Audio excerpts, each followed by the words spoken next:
Mahigit 400,000 pesos ang nasabat ng Angeles City PNP at arestado ang 4 na suspect matapos ang ikinasang bypass operation sa kahabaan ng Violeta Street, Deca Clark Homes, Barangay Magot, Angeles City. Ayon sa ulat na inilabas ng Angeles City PNP, 4 na kilo ng inihinalang marijuana at tinatayang 480,000 halaga, kabilang ang 1,000 marked money at 5,000 piso na budel money.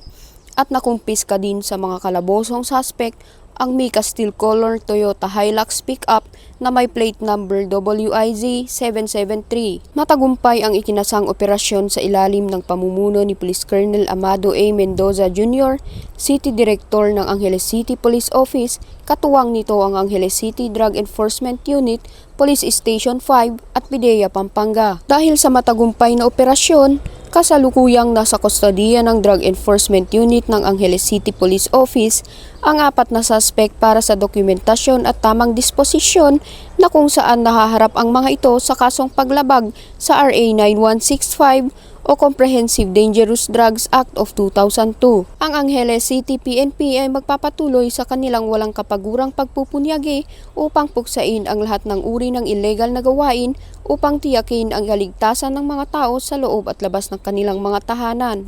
Mula dito sa gitnang Luzon, ako po ang inyong PNN correspondent, Patrolwoman Janice Bulahaw, alagad ng batas, tagataguyod ng Balitang Pulis.